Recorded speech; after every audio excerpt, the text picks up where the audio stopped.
Hello friends, welcome to global online Kannada. Friends, ಈ ಒಂದು ವಿಡಿಯೋದಲ್ಲಿ ನಾವು ಕರ್ನಾಟಕ ಸೆಟ್ 2023ಗಾಗಿ ಪೇಪರ್ 1 ಮೇಲೆ ಟೀಚಿಂಗ್ ಆಪ್ಟಿಟ್ಯೂಡ್ ಯೂನಿಟ್ ಮೇಲೆ 50 ಪ್ರಶ್ನೆಗಳನ್ನು ಡಿಸ್ಕಷನ್ ಮಾಡ್ತಾ ಇದ್ದೀವಿ. ಎಲ್ಲ ಪ್ರಶ್ನೆಗಳು ನಿಮಗೆ ಪೇಪರ್ 1 ಪ್ರಿಪರೇಷನ್ಗೆ ತುಂಬಾ ಹೆಲ್ಪ್ಫುಲ್ ಆಗಿವೆ. ಅದೇ ರೀತಿ Karnataka state eligibility test 2023 paper 1 teaching and research aptitude ಪ್ರಿಪರೇಷನ್ಗಾಗಿ ನಿಮಗೆ ಒಂದು ಕ್ರಾಶ್ ಕೋರ್ಸನ್ನು ಆರಂಭ ಮಾಡಿದ್ದೀವಿ. ಇದರಲ್ಲಿ ನಿಮಗೆ ಕಂಪ್ಲೀಟ್ ಥಿಯರಿ ಲೆಕ್ಚರ್ ಸಿಗ್ತಾ ಇವೆ, MCQs ಲೆಕ್ಚರ್ಸ್ ಸಿಗ್ತಾ ಇವೆ, 50 ಮಾಕ್ ಟೆಸ್ಟ್ಗಳನ್ನು ನೀಡ್ತಾ ಇದ್ದೀವಿ, ನೋಟ್ಸನ್ನು ನೀಡ್ತಾ ಇದ್ದೀವಿ.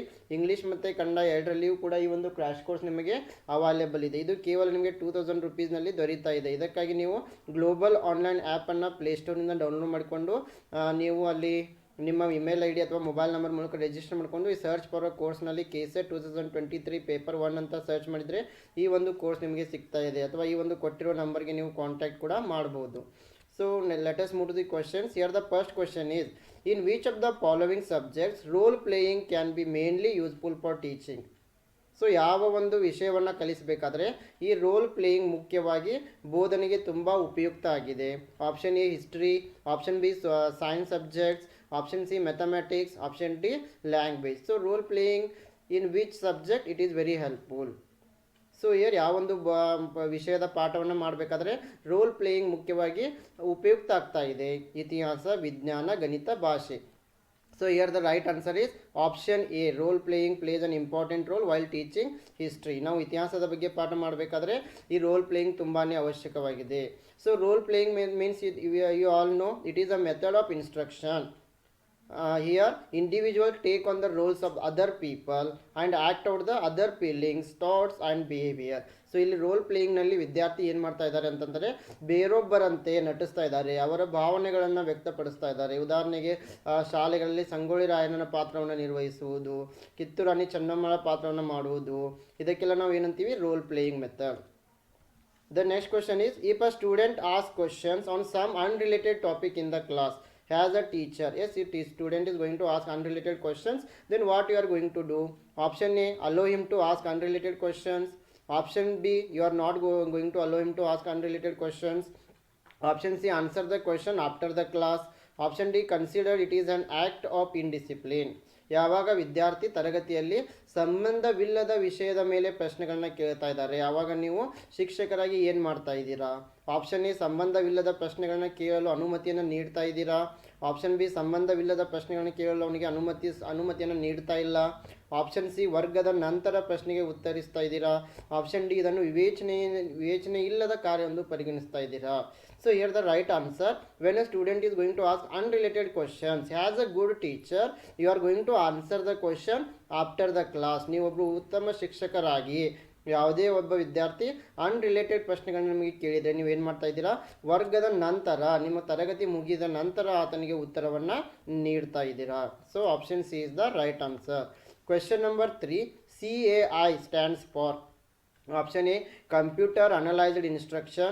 Option B, computer assisted instruction. Option C, computer assisted intelligence. Option D, none of the above. Yes, here the correct answer is option B, computer assisted instruction. So computer assisted instruction, CAI, it is an interactive instructional technique whereby a computer is used to present the instructional material and monitor the learning that takes place.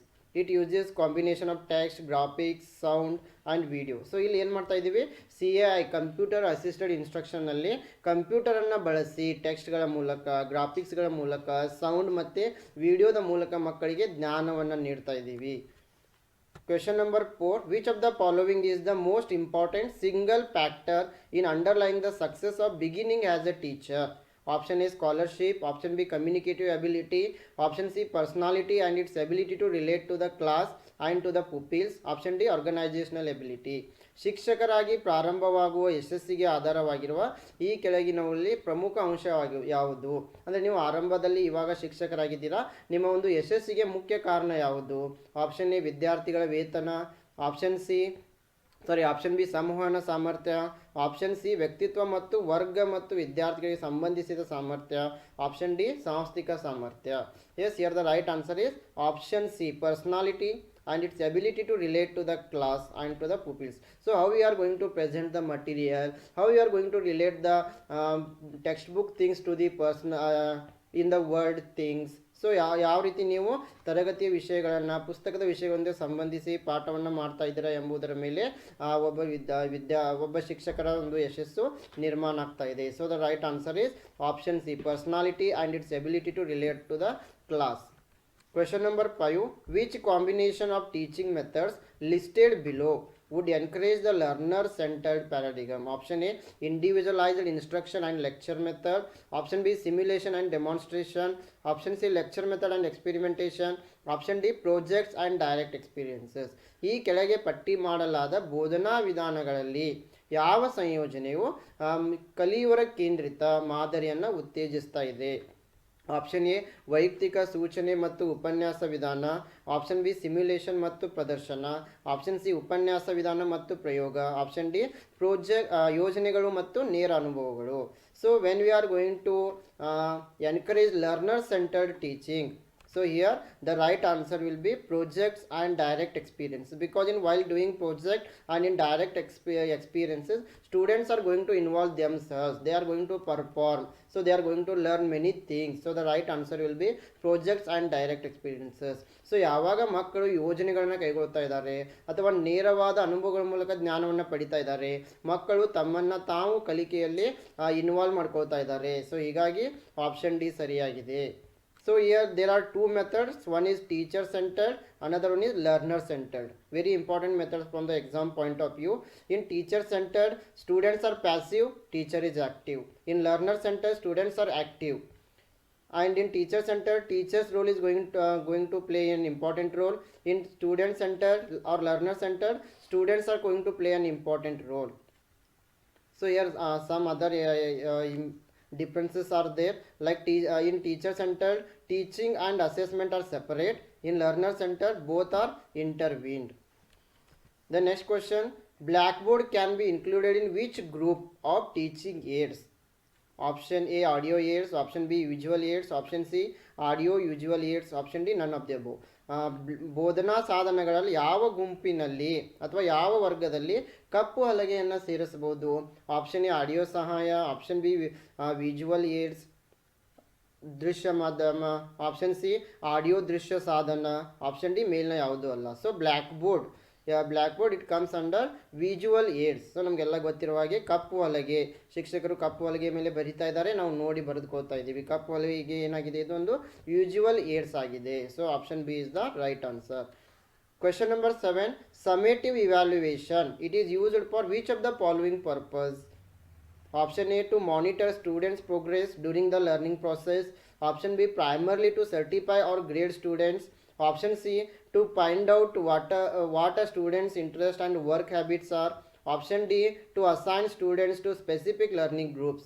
ಈ ಕೆಳಗಿನ ಯಾವ ಉದ್ದೇಶಗಳಿಗಾಗಿ ಸಾರಾಂಶ ಮೌಲ್ಯಮಾಪನ ಅಂದರೆ summative ವ್ಯಾಲ್ಯೂಯೇಷನನ್ನು ಬಳಸ್ತಾ ಇದ್ದೀವಿ? Option A, ಕಲಿಕೆಯ ಪ್ರಕ್ರಿಯೆಯಲ್ಲಿ ವಿದ್ಯಾರ್ಥಿಗಳ ಪ್ರಗತಿಯನ್ನು ಮೇಲ್ವಿಚಾರಣೆ ಮಾಡಲು. ಆಪ್ಷನ್ ಬಿ, ಪ್ರಾಥಮಿಕವಾಗಿ ವಿದ್ಯಾರ್ಥಿಗಳನ್ನು ಪ್ರಮಾಣೀಕರಿಸಲು ಮತ್ತು ಗ್ರೇಡ್ಗಳನ್ನು ನೀಡಲು. ಆಪ್ಷನ್ ಸಿ, ವಿದ್ಯಾರ್ಥಿ ಆಸಕ್ತಿಗಳು ಮತ್ತು ಕೆಲಸದ ಅಭ್ಯಾಸಗಳನ್ನು ಕಂಡುಹಿಡಿಯಲು. ಆಪ್ಷನ್ ಡಿ, ನಿರ್ದಿಷ್ಟ ಕಲಿಕಾ ಗುಂಪುಗಳಿಗೆ ವಿದ್ಯಾರ್ಥಿಗಳನ್ನು ನಿಯೋಜಿಸುವುದು. Is the main aim of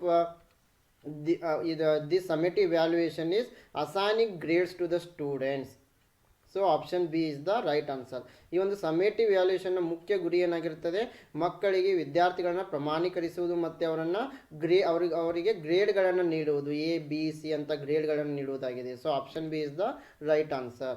so summative assessment, it is the assessment to measure the level of success that has been obtained at the end of the instructional unit. So ಇಲ್ಲಿ ಯಾವುದೇ ಒಂದು ಕೋರ್ಸ್ನ ಕೊನೆಗೆ ಸಮ್ಮೇಟಿವ್ ವ್ಯಾಲ್ಯೂಯೇಷನನ್ನು ಮಾಡಲಾಗ್ತಾ ಇದೆ. ಇದರ ಮುಖ್ಯ ಗುರಿಗಳೇನೆಂದರೆ assigning grade to the students. So ಇಲ್ಲಿ ಮಕ್ಕಳಿಗೆ ಗ್ರೇಡ್ಗಳನ್ನು ನೀಡುವುದು ಇದರ ಮುಖ್ಯ ಗುರಿಯಾಗಿರುತ್ತದೆ. Question number 8, while presenting your ideas in a classroom, it is better to. Option first one is recognize that there can be other views. Second one, recognize that students are not homogeneous mass. Third one, take their dissenting views also in consideration. So 4 options are given. ನಿಮ್ಮ ಆಲೋಚನೆಗಳನ್ನು ತರಗತಿಯಲ್ಲಿ ಪ್ರಸ್ತುತಪಡಿಸಬೇಕಾದರೆ ಮೊದಲನೆಯದು ಇತರ ದೃಷ್ಟಿಕೋನಗಳು ಇರಬಹುದೆಂದು ಗುರುತಿಸಬೇಕು. ವಿದ್ಯಾರ್ಥಿಗಳು ಏಕರೂಪದ ದ್ರವ್ಯರಾಶಿಯಲ್ಲ ಎಂಬುದನ್ನು ಗುರುತಿಸಬೇಕು. ಭಿನ್ನಾಭಿಪ್ರಾಯಗಳನ್ನು ಕೂಡ ಪರಿಗಣಿಸಬೇಕು. The right answer is option D. All three are correct here. While presenting your ideas as a teacher in the classroom, you should also recognise students views. You should also recognize students are not homogeneous, and also you should give importance to the others views also. So ಇಲ್ಲಿ ನಿಮ್ಮ ಆಲೋಚನೆಗಳನ್ನು ಪ್ರಸ್ತುತಪಡಿಸಬೇಕಾದ್ರೆ ಮೂರು ಕೂಡ ಅವಶ್ಯಕವಾಗಿವೆ. Question number 9. The students are individuals may develop beliefs about their own ability to cope effectively in a variety of situations. This can be termed as. ವಿದ್ಯಾರ್ಥಿಗಳು ಅಥವಾ ವ್ಯಕ್ತಿಗಳು ವಿವಿಧ ಸಂದರ್ಭಗಳಲ್ಲಿ ಪರಿಣಾಮಕಾರಿಯಾಗಿ ನಿಭಾಯಿಸುವ ತಮ್ಮದೇ ಆದ ಸಾಮರ್ಥ್ಯದ ಬಗ್ಗೆ ನಂಬಿಕೆಗಳನ್ನು ಬೆಳೆಸಿಕೊಳ್ಳಬಹುದು. ಇದನ್ನು ಹೀಗೆ ಕರೆಯುತ್ತೇವೆ. Option A self efficacy, option B self regulation, option C ego, option D confidence. The right answer is option A self efficacy. Question number 10. While comparing hearing and listening, we can say that option A, hearing is a physical process, listening is a psychological process. Option B, hearing is a psychological process, listening is a physical process. Option C, both are mainly physical processes. Option D, both are biological processes. ಇಲ್ಲಿ ಶ್ರವಣ ಮತ್ತು ಆಲಿಸುವಿಕೆಯನ್ನು ಹೋಲಿಸುವಾಗ ಯಾವುದನ್ನು ಸರಿ ಅಂತ ಹೇಳಬಹುದು? Option A, ಕೇಳುವುದು ದೈಹಿಕ ಪ್ರಕ್ರಿಯೆ, ಆಲಿಸುವುದು ಮಾನಸಿಕ ಪ್ರಕ್ರಿಯೆ. ಆಪ್ಷನ್ ಬಿ, ಕೇಳುವುದು ಮಾನಸಿಕ ಪ್ರಕ್ರಿಯೆ, ಆಲಿಸುವುದು ದೈಹಿಕ ಪ್ರಕ್ರಿಯೆ. ಆಪ್ಷನ್ ಸಿ, ಎರಡೂ ಮುಖ್ಯವಾಗಿ ಭೌತಿಕ ಪ್ರಕ್ರಿಯೆಗಳಾಗಿವೆ. ಆಪ್ಷನ್ ಡಿ, ಎರಡು ಜೈವಿಕ ಪ್ರಕ್ರಿಯೆಗಳಾಗಿವೆ. ಈ ರೀತಿ ಪ್ರಶ್ನೆಗಳು ಬಂದಾಗ ಸ್ವಲ್ಪ ನಮಗೆ ಕನ್ಫ್ಯೂಷನ್ ಆಗುವ ಸಾಧ್ಯತೆ ಹೆಚ್ಚಾಗಿರುತ್ತೆ. ಸೊ ನಾವು ಸರಿಯಾಗಿ ಪ್ರಶ್ನೆಯನ್ನು ಇಲ್ಲಿ ಅರ್ಥ ಮಾಡಿಕೊಳ್ಬೇಕಾಗ್ತಾ ಇದೆ. So here the right answer is option A ಅಲ್ಲಿ ಸರಿ ಆಗ್ತದೆ friends. So hearing it is A physical process, but listening it is a psychological process, because when we are going to listen we are trying to understand it, but we hearing means just we are not focusing. So ನಾವು ಕೇಳುವಾಗ ಏನು ಮಾಡ್ತೀವಿ, ಸರಿಯಾಗಿ ಕೇಳಿಸ್ಕೊಳ್ಳಲ್ಲ, ಸರಿಯಾಗಿ ಅರ್ಥ ಮಾಡಿಕೊಳ್ಳೋ ಪ್ರಯತ್ನವನ್ನು ಮಾಡ್ತಾ ಇಲ್ಲ. ಹೀಗಾಗಿ ಕೇಳುವುದು ಏನಾಗಿದೆ, ದೈಹಿಕ ಪ್ರಕ್ರಿಯೆ ಆಗಿದೆ. ಬಟ್ ಆಲಿಸುವುದೇನಿದೆಲ್ಲ ವಿಷಯವನ್ನು ಅರ್ಥ ಮಾಡ್ಕೊಳ್ತಾ ಇದ್ದೀವಿ, ಹೀಗಾಗಿ ಇದು ಮಾನಸಿಕ ಪ್ರಕ್ರಿಯೆ ಆಗಿದೆ. Question number 11. The best way a teacher can try to inculcate good values among students is storytelling, developing sense of discipline, ideal behavior of teacher themselves, to take their parents into confidence. ವಿದ್ಯಾರ್ಥಿಗಳಲ್ಲಿ ಉತ್ತಮ ಮೌಲ್ಯಗಳನ್ನು ಬೆಳೆಸಬೇಕಾಗಿದೆ. ಹಾಗಾದರೆ ಶಿಕ್ಷಕರು ಪ್ರಯತ್ನ ಮಾಡುವ ಅತ್ಯುತ್ತಮ ಮಾರ್ಗ ಯಾವುದು? ಕತೆ ಹೇಳುವ ಮೂಲಕ, ಶಿಸ್ತಿನ ಪ್ರಜ್ಞೆಯನ್ನು ಬೆಳೆಸುವ ಮೂಲಕ, ಶಿಕ್ಷಕರ ಆದರ್ಶ ವರ್ತನೆಯ ಮೂಲಕ, ಹೆತ್ತವರನ್ನು ವಿಶ್ವಾಸಕ್ಕೆ ತೆಗೆದುಕೊಳ್ಳುವ ಮೂಲಕ. So when we want to inculcate good values, moral values among the students, it is possible through storytelling, it is possible through developing sense of discipline, and it is also possible by taking their parents into confidence. But the most important is very ideal behavior of the teacher themselves, because students are going to follow teacher. S friends, ನಮಗೆ ಗೊತ್ತಿರಲ್ಲ, ಯಾವಾಗಲೂ ಮಕ್ಕಳು ಶಿಕ್ಷಕರನ್ನು follow ಮಾಡ್ತಾ ಇರ್ತಾರೆ. ನಾವು ಕತೆ ಹೇಳುವ ಮೂಲಕ ಆಗಿರ್ಬೋದು, ಶಿಸ್ತಿನ ಪ್ರಜ್ಞೆ ಬೆಳೆಸೋದ್ರ ಮೂಲಕ ಆಗಿರ್ಬೋದು, ನಾವು ಮಕ್ಕಳಲ್ಲಿ ಮೌಲ್ಯಗಳನ್ನು ಬೆಳೆಸ್ಬೋದು, ಇಲ್ಲ ಅಂತಲ್ಲ. ಇವು ಆಪ್ಷನ್ಗಳು ನಿಮಗೆ ಸರಿ ಅನಿಸ್ಬೋದು, ಆದರೆ ಇದ್ರ ಜೊತೆಗೆ ಅತಿ ಮುಖ್ಯವಾದ ಅಂಶ ಅಂತಂದರೆ ಶಿಕ್ಷಕರ ಆದರ್ಶ ವರ್ತನೆ. ಯಾವಾಗ ಶಿಕ್ಷಕರಾದ ನಾವು ಸರಿಯಾಗಿ ವರ್ತನೆಯನ್ನು ಮಾಡ್ತಾ ಇದ್ದೀವಲ್ಲ, ಅವಾಗ ಮಕ್ಕಳು ನಮ್ಮನ್ನೇ ಫಾಲೋ ಮಾಡ್ತಾ ಇದ್ದಾರೆ. ಸೊ ನಾವೆಲ್ಲ ಸಣ್ಣ ಇದ್ದಾಗ ಆದರ್ಶ ಶಿಕ್ಷಕ ಸರ್ವಪಲ್ಲಿ ರಾಧಾಕೃಷ್ಣನ್ ಅವರ ಬಗ್ಗೆ ಪಾಠ ಓದಿರ್ತೀವಿ. ಸೊ ನಾವು ಸರಿಯಾಗಿ, ಶಿಕ್ಷಕರು ಸರಿಯಾಗಿ ಒಂದು ವರ್ತನೆಯನ್ನು ಮಾಡಿದ್ರೆ ಮಕ್ಕಳು ಕೂಡ ಸರಿಯಾಗಿ ವರ್ತನೆಯನ್ನು ಮಾಡ್ತಾ ಇದ್ದಾರೆ. ಸೊ ಇಷ್ಟೇ ಫ್ರೆಂಡ್ಸ್. ಇಲ್ಲಿ ಟೀಚಿಂಗ್ ಆಪ್ಟಿಟ್ಯೂಡ್ ಪ್ರಶ್ನೆಗಳನ್ನ ಸಾಲ್ವ್ ಮಾಡಬೇಕಾದ್ರೆ ಸ್ವಲ್ಪ ಆಪ್ಷನ್ಗಳನ್ನು, ಪ್ರಶ್ನೆಗಳನ್ನು ಮರಳಿ ಓದಿ ಅರ್ಥ ಮಾಡಿಕೊಂಡ್ರೆ ನೀವು ಸರಳವಾಗಿ ಇಲ್ಲಿ ಉತ್ತರಗಳನ್ನು ಕಂಡುಹಿಡಿಬಹುದು. Question number 12. Who among the following is described as father of psychoanalysis? ಈ ಕೆಳಗಿನವರಲ್ಲಿ ಯಾರು ಮನೋವಿಶ್ಲೇಷಣೆಯ ಪಿತಾಮಹ ಅಂತ ಹೇಳ್ತಾ ಇದ್ದೀವಿ? Option A, Erik H Erikson. Option B, Jean ಪಿಯಾಜೆ. Option C, J S. Bruner. Option D, Sigmund Freud. Yes, the father of psychoanalysis is Sigmund Freud. Sigmund Freud ಅವರನ್ನು ಮನೋವಿಶ್ಲೇಷಣೆಯ ಪಿತಾಮಹ ಅಂತ ಹೇಳ್ತಾ ಇದ್ದೀವಿ. Sigmund Freud was founding father of psychoanalysis, a method for treating mental illness and also a theory which explains human behavior. So ಇದು ಸೈಕೋಅನಲೈಸಿಸ್, ಮನೋವಿಶ್ಲೇಷಣಾ ಸಿದ್ಧಾಂತ ಏನಿದೆ ಅಲ್ಲ, ಇದು ಮೆಂಟಲ್ ಇಲ್ನೆಸ್ ಅನ್ನು ಟ್ರೀಟ್ ಮಾಡುವುದ ಒಂದು ಉದಾಹರಣೆಯಾಗಿದೆ. ಮತ್ತು ಇಲ್ಲಿ ಮಾನವನ ವರ್ತನೆ ಬಗ್ಗೆ ಅಧ್ಯಯನ ಮಾಡ್ತಾ ಇದ್ದೀವಿ. Question number 13. Which of the following teacher can be identified with authoritarian teaching style? Option A democratic teacher, option B indirect teacher, option C laissez faire teacher, option D direct instruction teacher. ಈ ಕೆಳಗಿನ ಯಾವ ಶಿಕ್ಷಕರನ್ನ ಸರ್ವಾಧಿಕಾರಿ ಬೋಧನಾ ಶೈಲಿಯೊಂದಿಗೆ ಗುರುತಿಸಬಹುದು? Option A ಪ್ರಜಾಪ್ರಭುತ್ವ ಶಿಕ್ಷಕ, option B ಪರೋಕ್ಷ ಶಿಕ್ಷಕ, ಆಪ್ಷನ್ ಸಿ ಲೇಸಸ್ ಪೇರ್ ಶಿಕ್ಷಕ, ಆಪ್ಷನ್ ಡಿ ನೇರ ಸೂಚನಾ ಶಿಕ್ಷಕ. Here the right answer is option D direct instruction teacher is known as the authoritarian teaching style. ನೇರ ಸೂಚನಾ ಶಿಕ್ಷಕರನ್ನು ನಾವು ಸರ್ವಾಧಿಕಾರಿ ಶಿಕ್ಷಕ ಅಂತ ಹೇಳ್ಬೋದು. So authoritarian teacher places firm limits and controls the students. Yes, here authoritarian teacher means he is trying to control the students. So according to his way. ಇಲ್ಲಿ authoritarian ಶಿಕ್ಷಕ ಅಂತಂದರೆ, ಸರ್ವಾಧಿಕಾರಿ ಶಿಕ್ಷಕ ಅಂತಂದರೆ ಏನು ಮಾಡ್ತಾ ಇದ್ದಾನೆ, ಮಕ್ಕಳನ್ನು ತನ್ನ ಕಂಟ್ರೋಲ್ನಲ್ಲಿ ತೆಗೆದುಕೊಳ್ಳುವ ಪ್ರಯತ್ನವನ್ನು ಮಾಡ್ತಾ ಇದ್ದಾರೆ. Question number 14. Which process of communication is the best for controlling noise in a classroom? Option A saying do not talk. Option B raising one's voice above students' voice. Option C remaining calm and just looking at the students. Option D continue teaching without caring for noisy class. ಒಂದು ವರ್ಗ ಕೋಣೆಯಲ್ಲಿ ಶಬ್ದವನ್ನು ನಿಯಂತ್ರಿಸಲು ಯಾವ ಸಂವಹನ ಪ್ರಕ್ರಿಯೆ ಉತ್ತಮವಾಗಿದೆ?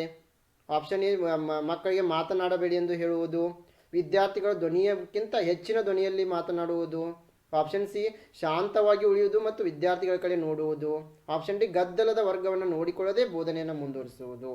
S, ತುಂಬ ಸರಳವಾಗಿದೆ. If he says do not talk, again students are going to repeat it. Rising one's voice above students' voice is not good. So as a good teacher, you have to remain calm for a minute and just look at the students. ನೀವೊಬ್ಬ ಉತ್ತಮ ಶಿಕ್ಷಕರಾಗಿದ್ದರೆ ಇದನ್ನು ನೀವು ಅನುಭವಕ್ಕೆ ಪಡೆದುಕೊಂಡಿರ್ತೀರಾ. ತರಗತಿಯಲ್ಲಿ ಮಕ್ಕಳು ತುಂಬಾ ಶಬ್ದವನ್ನು ಮಾಡ್ತಾ ಇದ್ದಾರೆ, ನಾವು ಏನು ಮಾಡಬೇಕು, ಒಂದು ನಿಮಿಷ ಶಾಂತವಾಗಿ ನಿಲ್ಲಬೇಕು ಮತ್ತು ವಿದ್ಯಾರ್ಥಿಗಳ ಕಡೆ ನೋಡಬೇಕು. ಆಗ ವಿದ್ಯಾರ್ಥಿಗಳು ತಮ್ಮಿಂದ ತಾನೇ ಶಾಂತತೆಯನ್ನು ಕಾಪಾಡ್ಕೊಳ್ತಾ ಇದ್ದಾರೆ. Question number 15. Diversity in demographics requires common academic standards too. The right answer is shown here. Option A is the right answer. Provide a common benchmark for assessment. ವಿದ್ಯಾರ್ಥಿಗಳ ಜನಸಂಖ್ಯೆಯಲ್ಲಿನ ವೈವಿಧ್ಯತೆಗೆ ಸಾಮಾನ್ಯ ಶೈಕ್ಷಣಿಕ ಮಾನದಂಡಗಳು ಬೇಕಾಗ್ತವೆ. ಯಾವುದರ ಮೂಲಕ? ಮೌಲ್ಯಮಾಪನಕ್ಕಾಗಿ ಸಾಮಾನ್ಯ ಮಾನದಂಡವನ್ನು ಒದಗಿಸಬೇಕಾಗ್ತಾ ಇದೆ. Question number 16. To maintain interest among students in a class, a teacher should. Option A make maximum use of teaching aids. Option B discuss. Option C ask questions in between. Option D all of the above. So ಒಬ್ಬ ಶಿಕ್ಷಕರಾಗಿ ತರಗತಿಯಲ್ಲಿ ವಿದ್ಯಾರ್ಥಿಗಳಲ್ಲಿ ಆಸಕ್ತಿಯನ್ನು ಕಾಪಾಡಿಕೊಳ್ಳಲು ಶಿಕ್ಷಕರು ಏನು ಮಾಡಬೇಕು?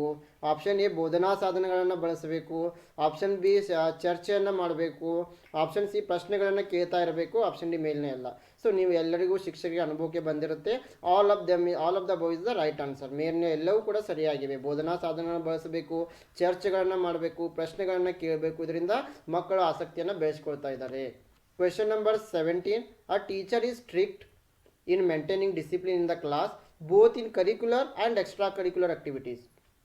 However, there is always room for discussion regarding clarification of doubts in teaching, learning, and conducting other activities. What in the approach of teacher towards students? Authoritative, democratic, flexible, rigid.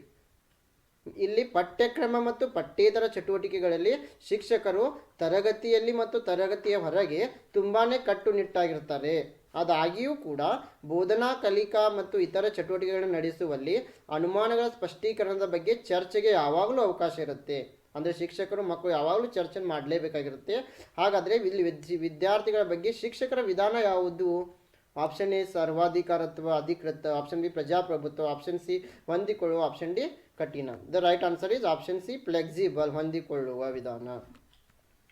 Question number 18. A teacher can establish rapport with ಈ students by becoming a figure of authority, impressing students with knowledge and skill, playing the role of guide, becoming a friend to the students. ಒಬ್ಬ ಶಿಕ್ಷಕರು ತನ್ನ ವಿದ್ಯಾರ್ಥಿಗಳೊಂದಿಗೆ ಯಾವ ರೀತಿ ಸಂಬಂಧವನ್ನು ಹೊಂದಬಹುದು?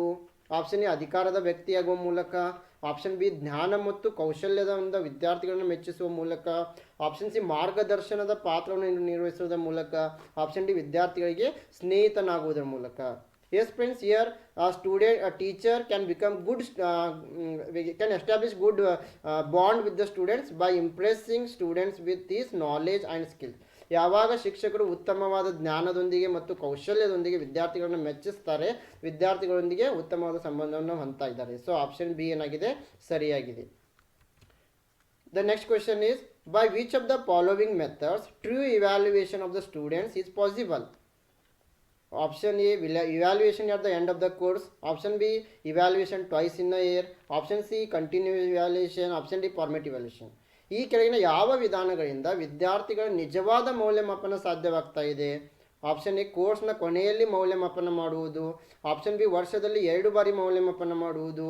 Option C, ನಿರಂತರವಾದ ಮೌಲ್ಯಮಾಪನ. ಆಪ್ಷನ್ ಡಿ, ರಚನಾತ್ಮಕ ಮೌಲ್ಯಮಾಪನ. The right answer is option C, continuous evaluation, ನಿರಂತರ ಮೌಲ್ಯಮಾಪನ. ವಿದ್ಯಾರ್ಥಿಗಳನ್ನು ನಿರಂತರವಾಗಿ ಮೌಲ್ಯಮಾಪನ ಮಾಡ್ತಾ ಇದ್ದರೆ ಅವರ ನಿಜವಾದ ಮೌಲ್ಯಮಾಪನ ಸಾಧ್ಯವಾಗುತ್ತೆ. So continuous evaluation, it is a form of educational examination that evaluate a student's progress throughout a course. ಇಡೀ ಕೋರ್ಸ್ನ ಆರಂಭದಿಂದ ಕೊನೆಯವರೆಗೂ ಕೂಡ ಮಕ್ಕಳನ್ನು ಮೌಲ್ಯಮಾಪನ ಮಾಡ್ತಾ ಇರೋದಕ್ಕೆ ಕಂಟಿನ್ಯೂಯಸ್ ವ್ಯಾಲ್ಯೂಯೇಷನ್ ಅಂತ ಹೇಳ್ತೀವಿ. Question number 20, when a student takes the same test twice it is referred as. ಒಬ್ಬ ವಿದ್ಯಾರ್ಥಿ ಒಂದೇ ಪರೀಕ್ಷೆನ 2 ಬಾರಿ ತೆಗೆದುಕೊಂಡಾಗ ಅದನ್ನು ಏನಂತ ಕರಿತಾ ಇದ್ದೀವಿ? Option A, post test. Option B, pre test. Option C, test retest. Option D, after test. The right answer is option C, test retest. So test retest, it measures test consistency, the reliability of a test measured over time. It gives the same test twice to the same people at different times to see if the scores are same. ಒಂದೇ ಟೆಸ್ಟನ್ನು 2 ಬಾರಿ conduct ಮಾಡಲಾಗ್ತಾ ಇದೆ ಒಬ್ಬನೇ ವ್ಯಕ್ತಿಗೆ ಬೇರೆ ಬೇರೆ ಸಮಯದಲ್ಲಿ. Question number 21, one of the important theories of moral development was proposed by. ನೈತಿಕ ಬೆಳವಣಿಗೆಯ ಪ್ರಮುಖ ಸಿದ್ಧಾಂತಗಳಲ್ಲಿ ಒಂದನ್ನು ಪ್ರಸ್ತಾಪಿಸಲಾಗಿದೆ. ಯಾರು? Option A, Lawrence Kohlberg. Option B, Erich Fromm. Option C, Daniel Goleman. Option D, Benjamin Bloom. The correct answer for this question is option A, Lawrence Kohlberg is the right answer. Yes, Lawrence Kohlberg expanded on the earlier work of cognitive theorist Jean Piaget to explain the moral development of children. So here you can go through it. You can stop the video and read the given information. Question number 22, assertion and reasoning question. Assertion is all teaching should you aim at ensure learning. Reason is all learning results from teaching. So 4 options are given here. The right answer is option C. A is true but R is false. Yes, all teaching should aim at ensure learning. ಎಲ್ಲ ಬೋಧನೆಯ ಮುಖ್ಯ ಉದ್ದೇಶ ಮಕ್ಕಳಲ್ಲಿ ಕಲಿಕೆಯನ್ನು ಉಂಟು ಮಾಡೋದು, ಇದು ಸರಿಯಾಗಿದೆ. ಬಟ್ ರೀಸನ್ ಏನು ಹೇಳ್ತಾ ಇದೆ? All learning results from teaching. ಮಕ್ಕಳು ಬೋಧನೆಯಿಂದಲೇ ಎಲ್ಲವನ್ನು ಕಲಿತಾ ಇದ್ದಾರೆ, ಎಲ್ಲ ಇದು ಸರಿಯಾಗಲ್ಲ. ಯಾಕೆಂದರೆ ಮಕ್ಕಳು ಬೋಧನೆಯಿಂದನೂ ಕಲಿತಾ ಇದ್ದಾರೆ, ತರಗತಿಯ ಹೊರಗೆ ತಂದೆ ತಾಯಿಗಳಿಂದ ಕಲಿತಾ ಇದ್ದಾರೆ, ಫ್ರೆಂಡ್ಸ್ಗಳಿಂದ ಕಲಿತಾ ಇದ್ದಾರೆ. ಸೊ ಹೀಗಾಗಿ ಇಲ್ಲಿ ರೀಸನ್ ಏನಾಗಿದೆ? ತಪ್ಪಾಗಿದೆ. So we can say that all learning is not a result of teaching. Students can also learn from various other things, from environment, from friends, from their parents, etc. So option C is the right. Here assertion ಸರಿಯಾಗಿದೆ, ಆದರೆ reason ತಪ್ಪಾಗಿದೆ. Question number 23, National Literacy Mission was established in dash ರಲ್ಲಿ ರಾಷ್ಟ್ರೀಯ ಸಾಕ್ಷರತಾ mission ಆರಂಭವಾಯಿತು. The right answer is option B, 1988. National Literacy Mission, NLM, it was set up by Government of India on 5th May 1988. The main aim is eradicate illiteracy. Question number 24, which of the following set of statements best describe the nature and objectives of teaching? Teaching and learning are integrally. There is no difference between teaching and training. Concern of all teaching is to ensure some kind of transformation in students. All good teaching is a formal in nature. A teacher is a senior person. Teaching is a social act, whereas learning is personal act. The right answer is option 3, A, C and F. Teaching and learning are integrally. Concern of all teaching is to ensure some kind of information in students. And F, teaching is a social act, whereas learning is personal act. Question number 25, teachers use placement evaluation in order to find out what knowledge and skills students have mastered, discover the causes of students learning or behavioral problems, both A and B, none of the above. ಶಿಕ್ಷಕರು ನಿಯೋಜನಾ ಮೌಲ್ಯಮಾಪನವನ್ನು ಯಾಕೆ ಬಳಸ್ತಾ ಇದ್ದಾರೆ? ವಿದ್ಯಾರ್ಥಿಗಳು ಯಾವ ಮಟ್ಟದ ಜ್ಞಾನ ಮತ್ತು ಕೌಶಲ್ಯಗಳನ್ನು ಪಡೆದಿದ್ದಾರೆ ಎಂಬುದನ್ನು ಕಂಡುಕೊಳ್ಳಲು, ವಿದ್ಯಾರ್ಥಿಗಳ ಕಲಿಕೆ ಅಥವಾ ನಡವಳಿಕೆಯ ಸಮಸ್ಯೆಗಳ ಕಾರಣಗಳನ್ನು ಕಂಡುಹಿಡಿಯಲು. 2 ಮೇಲಿನ ಯಾವುದೂ ಅಲ್ಲ. The right answer is option A, Teachers use placement evaluation because to find out what knowledge and skills students have mastered. Yes ವಿದ್ಯಾರ್ಥಿಗಳ ಜ್ಞಾನ ಮತ್ತು ಕೌಶಲ್ಯ ಎಷ್ಟಿದೆ ಎಂಬುದನ್ನು ತಿಳಿದುಕೊಳ್ಳಲು ಶಿಕ್ಷಕರು ಏನು ಮಾಡ್ತಾ ಇದ್ದಾರೆ, ಪ್ಲೇಸ್ಮೆಂಟ್ ಇವ್ಯಾಲ್ಯೂಯೇಷನ್ ಮಾಡ್ತಾ ಇದ್ದಾರೆ. ಅಂದರೆ ವಿದ್ಯಾರ್ಥಿ ಮುಂದಿನ ಕೋರ್ಸ್ಗೆ ಹೋಗೋದಕ್ಕಿಂತ ಮೊದಲು, ಅಡ್ಮಿಷನ್ ಮಾಡೋದಕ್ಕಿಂತ ಮೊದಲು ಮೌಲ್ಯಮಾಪನ ಮಾಡುವುದಕ್ಕೆ ಪ್ಲೇಸ್ಮೆಂಟ್ ಇವ್ಯಾಲ್ಯೂಯೇಷನ್ ಅಂತ ಹೇಳ್ತಾ ಇದ್ದೀವಿ. Placement evaluation here it is learners entry behaviour, capabilities assessed here. It is used to find out what extent student has already mastered. Question number 26. Which theory of learning has found that knowledge of internal processes is crucial to the understanding of learning? Yes, ಕಲಿಕೆಯ ತಿಳುವಳಿಕೆಯಲ್ಲಿ ಆಂತರಿಕ ಪ್ರಕ್ರಿಯೆಗಳ ಜ್ಞಾನವು ನಿರ್ಣಾಯಕವಾಗಿದೆ ಎಂದು ಯಾವ ಕಲಿಕಾ ಸಿದ್ಧಾಂತ ಹೇಳಿದೆ? Option A cognitive theory, option B stimulus response theory, option C operant conditioning theory, option D classical conditioning theory. The right answer is option A cognitive theory, ಅರಿವಿನ ಸಿದ್ಧಾಂತ. Question number 27. The taking in of new information is termed as. ಹೊಸ ಮಾಹಿತಿಯನ್ನು ತೆಗೆದುಕೊಳ್ಳೋದಕ್ಕೆ ನಾವು ಏನಂತ ಕರಿತಾ ಇದ್ದೀವಿ? Assimilation, accommodation, cognition, reception. The correct answer is assimilation. Whenever we are taking new information, it is known as the assimilation. ಯಾವಾಗ ಹೊಸ ಮಾಹಿತಿಯನ್ನು ತೆಗೆದುಕೊಳ್ತಾ ಇದ್ದೀವಿ ಅದಕ್ಕೆ ನಾವು assimilation ಅಂತ ಹೇಳ್ತಾ ಇದ್ದೀವಿ. So the process of taking new information into our previously existing schema is known as the assimilation. Question number 28. Students should be given homework too. Option A, study at home. Option B, check their progress by teachers. Option C, keep them busy. Option D, develop habits of self-study. ಮಕ್ಕಳಿಗೆ ನಾವು ಯಾಕೆ ಮನೆ ಕೆಲಸವನ್ನು ಕೊಡ್ತಾ ಇದ್ದೀವಿ? Option A, ಮನೆಯಲ್ಲಿ ಅಧ್ಯಯನ ಮಾಡಲಿ ಎಂದು. ಆಪ್ಷನ್ ಬಿ, ಶಿಕ್ಷಕರಿಂದ ಅವರ ಪ್ರಗತಿಯನ್ನು ಪರಿಶೀಲನೆ ಮಾಡಲು. ಆಪ್ಷನ್ ಸಿ, ಅವರನ್ನು ಕಾರ್ಯನಿರತಗೊಳಿಸಲು. ಆಪ್ಷನ್ ಡಿ, ಸ್ವಯಂ ಅಧ್ಯಯನದ ಅಭ್ಯಾಸವನ್ನು ಬೆಳೆಸಿಕೊಳ್ಳಲು. ಮಕ್ಕಳೇ, ಡಿಯರ್ ಫ್ರೆಂಡ್ಸ್, ಇಲ್ಲಿ ಎಲ್ಲ ಆಪ್ಷನ್ಸು ಸರಿಯೇ ಅನ್ನಿಸ್ತಾ ಇದ್ದಾವೆ. ಮನೆಯಲ್ಲಿ ಅಧ್ಯಯನ ಮಾಡಲು ಕೂಡ ಹೋಮ್ವರ್ಕನ್ನು ಕೊಡಲೇಬೇಕು. ಶಿಕ್ಷಕರಿಂದ ಅವರ ಪ್ರಗತಿಯನ್ನು ಪರಿಶೀಲನೆ ಮಾಡಲು ಕೂಡ ಹೋಮ್ವರ್ಕನ್ನು ಕೊಡ್ತೀವಿ.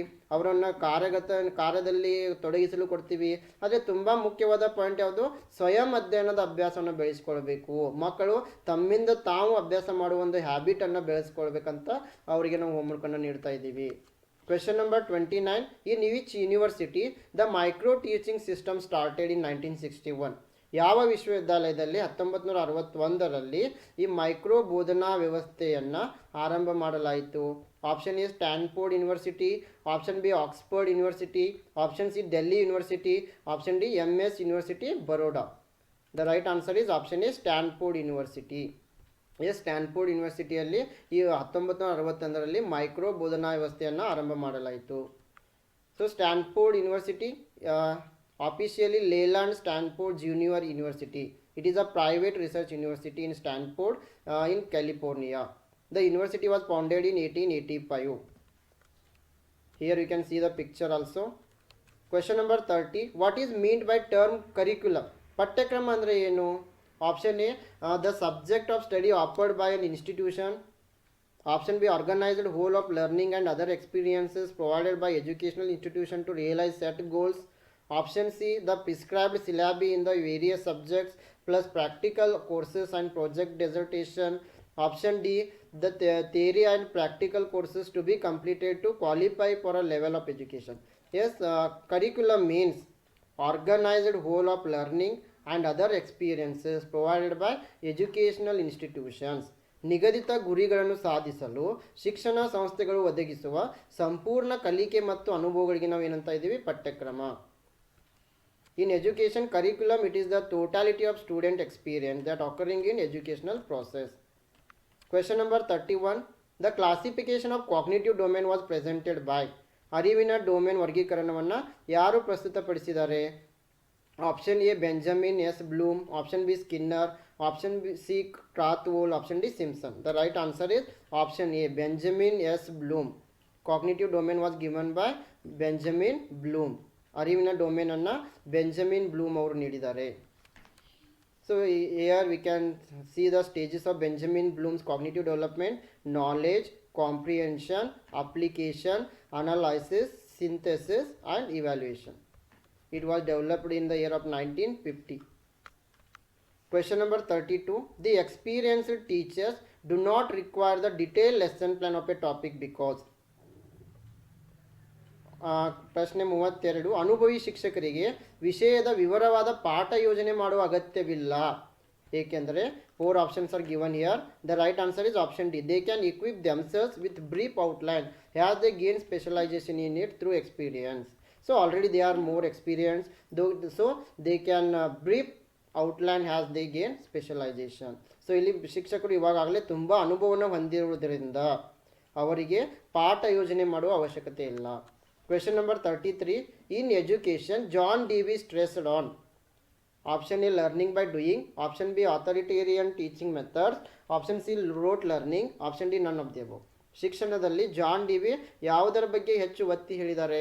ಆಪ್ಷನ್ ಎ ಮಾಡುತ್ತಾ ಕಲಿಯುವುದು, ಆಪ್ಷನ್ ಬಿ ಸರ್ವಾಧಿಕಾರಿ ಬೋಧನಾ ವಿಧಾನ, ಆಪ್ಷನ್ ಸಿ ರೋಟ್ ಕಲಿಕೆ, ಆಪ್ಷನ್ ಡಿ ಮೇಲ್ನ ಯಾವುದೂ ಅಲ್ಲ. The right answer is option A learning by doing, ಮಾಡುತ್ತಾ ಕಲಿಯುವುದು. Yes, John Dewey, education it is learning by doing. The center of education is child. The school is primarily a social institution. Question number 34, that to rise the standard of education it is necessary. Option A, to evaluate students continuously. Option B, to give high salary to teachers. Option C to revise curriculum, option D to make good school building. ಶಿಕ್ಷಣದ ಗುಣಮಟ್ಟವನ್ನು ಹೆಚ್ಚಿಸಲು ಯಾವುದು ಅವಶ್ಯಕವಾಗಿದೆ? ವಿದ್ಯಾರ್ಥಿಗಳನ್ನು ನಿರಂತರವಾಗಿ ಮೌಲ್ಯಮಾಪನ ಮಾಡುವುದು, ಶಿಕ್ಷಕರಿಗೆ ಹೆಚ್ಚಿನ ಸಂಬಳ ನೀಡುವುದು, ಪಠ್ಯಕ್ರಮವನ್ನು ಪರಿಷ್ಕರಿಸುವುದು, ಉತ್ತಮ ಶಾಲಾ ಕಟ್ಟಡ ಮಾಡುವುದು. The right answer is option A, to raise the standard of education we should evaluate students continuously. ಯಾವುದೇ ಒಂದು ಶಿಕ್ಷಣದ ಗುಣಮಟ್ಟವನ್ನು ಹೆಚ್ಚಿಸಲು ವಿದ್ಯಾರ್ಥಿಗಳನ್ನು ನಿರಂತರವಾಗಿ ಮೌಲ್ಯಮಾಪನ ಮಾಡಬೇಕು. Question number 35, the psychological aspects of the classroom are best managed by class teacher, subject teacher, principal, student. ತರಗತಿಯ ಮಾನಸಿಕ ಅಂಶಗಳನ್ನು ಉತ್ತಮವಾಗಿ ನಿರ್ವಹಿಸುವವರು ವರ್ಗ ಶಿಕ್ಷಕ, ವಿಷಯ ಶಿಕ್ಷಕ, ಪ್ರಧಾನ ಅಂದರೆ ಪ್ರಿನ್ಸಿಪಲ್, ವಿದ್ಯಾರ್ಥಿ ಸ್ವತಃ. The right answer is option A, ವರ್ಗ ಶಿಕ್ಷಕ, class teacher. Question number 36, morphographs it is a term associated with. Morphograph ಯಾವುದಕ್ಕೆ ಸಂಬಂಧಿಸಿದೆ? Corrective spelling, corrective reading, corrective learning, corrective behaviour. So morphographs it is related to corrective spellings, ಕಾಗುಣಿತ ಸರಿಪಡಿಸುವುದಕ್ಕೆ ಈ morphograph ಸಂಬಂಧಿಸಿದೆ. So morphographs are the smallest part of a word that has any meaning. Question number 37, who among the following is described as father of psychoanalysis? ಮನೋವಿಶ್ಲೇಷಣೆಯ ಪಿತಾಮಹ ಅಂತ ಯಾರನ್ನ ಕರಿತಾ ಇದ್ದೀವಿ? So the right answer is Sigmund Freud, option D. Question number 38, which process of communication is the best for controlling noise in a classroom? Option C remaining com and just looking at the student, ಶಾಂತವಾಗಿ ಉಳಿಯುವುದು ಮತ್ತು ವಿದ್ಯಾರ್ಥಿಗಳ ಕಡೆಗೆ ನೋಡುವುದು. Question number 39, which of the following is not a level of teaching learning? ಕೆಳಗಿನವುಗಳಲ್ಲಿ ಯಾವುದು ಕಲಿಕೆಯ ಮಟ್ಟ ಅಲ್ಲ? Differentiation level, memory level, reflective level, understanding level. The right answer is option A, differentiation level, ವ್ಯತ್ಯಾಸದ ಮಟ್ಟ.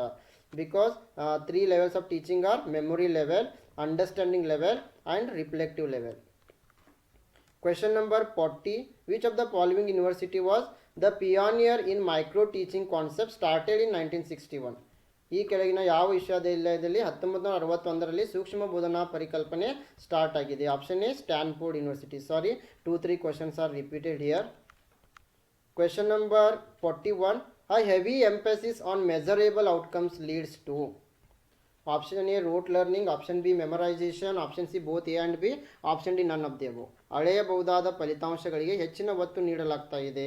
ರೂಟ್ ಕಲಿಕೆ, ಕಂಠಪಾಠ, ಎ ಮತ್ತು ಬಿ, ಮೇಲ್ನ ಯಾವುದೂ ಅಲ್ಲ. The right answer is option C both A and B, wrote learning and memorisation.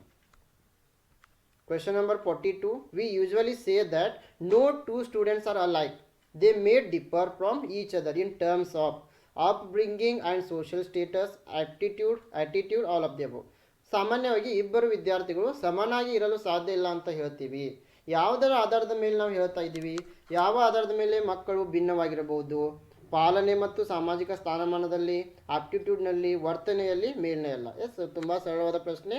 Option D, all of the above is the right answer. ಮೇಲ್ನೇ ಎಲ್ಲವೂ ಕೂಡ ಸರಿಯಾಗಿವೆ. Question number 43, which of the following can impact process listening in an adverse manner?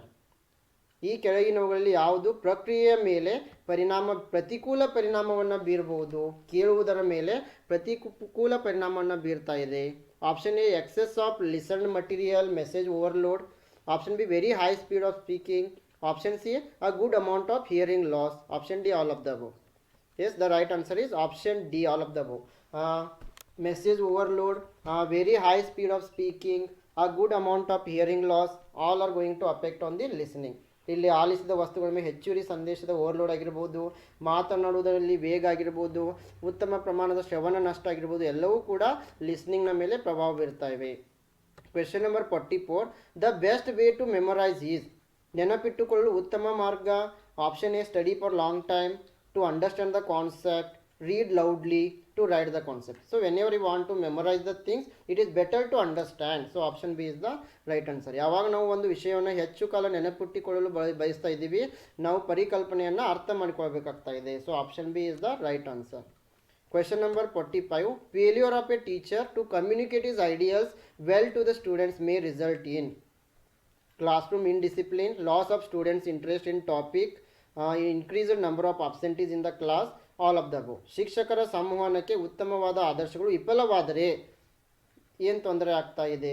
Option A ತರಗತಿಯ ವಿವೇಚನೆಗೆ. Option B ಕಲಿಸುವ ವಿಷಯದ ಬಗ್ಗೆ ವಿದ್ಯಾರ್ಥಿಗಳು ಆಸಕ್ತಿಯನ್ನು ಕಳೆದುಕೊಳ್ತಾ ಇದ್ದಾರೆ. ತರಗತಿಯಲ್ಲಿ ಗೈರು ಹಾಜರಾಗುವವರ ಸಂಖ್ಯೆ ಹೆಚ್ಚಾಗ್ತಾ ಇದೆ. ಮೇಲಿನ ಎಲ್ಲ. So the right answer is option D, all of the above. ಮೇಲಿನ ಎಲ್ಲವೂ ಸರಿಯಾಗಿದೆ. Question number 46, educational technology is useful because. Option A, it is the need of hour. Option B, it is adopted by famous institutions. Option C, it makes teaching effective and efficient. Option D, it attracts students towards teaching and learning activities. ಶೈಕ್ಷಣಿಕ ತಂತ್ರಜ್ಞಾನವು ಯಾವುದಕ್ಕೆ ಉಪಯುಕ್ತವಾಗಿದೆ? Option A, ಇದು ಸಮಯದ ಅವಶ್ಯಕತೆಯಾಗಿದೆ. Option B, ಇದನ್ನು ಪ್ರಸಿದ್ಧ ಸಂಸ್ಥೆಗಳು ಅಳವಡಿಸಿಕೊಂಡಿವೆ. ಆಪ್ಷನ್ ಸಿ, ಇದು ಬೋಧನೆಯನ್ನು ಪರಿಣಾಮಕಾರಿಯಾಗಿ ಮಾಡ್ತಾ ಇದೆ.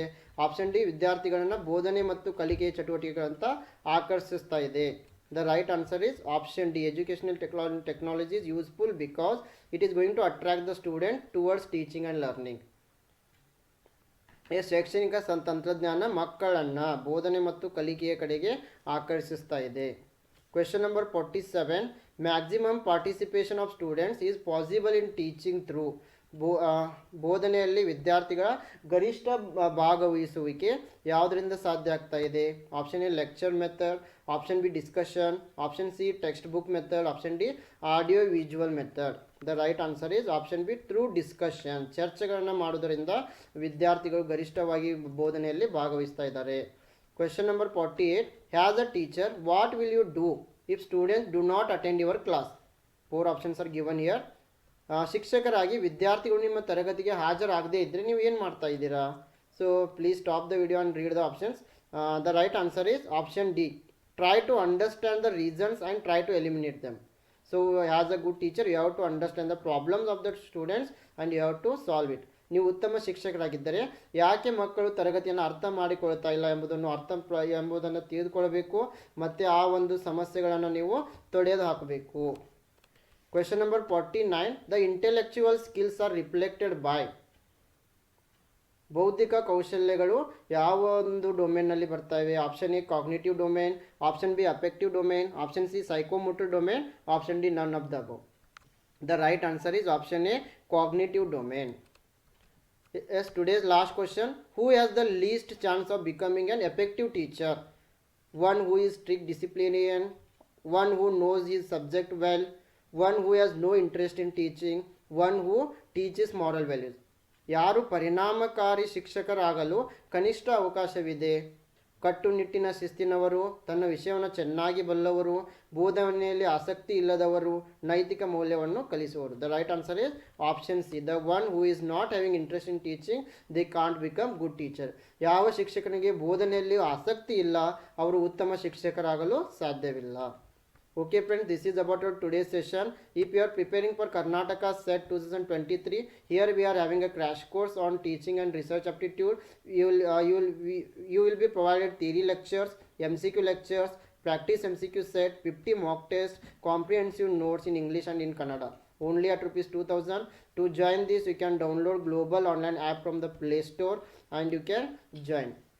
So in app you can search for a course KCET 2023 paper 1. Here you'll get the course. Yes, I wish all the best to all.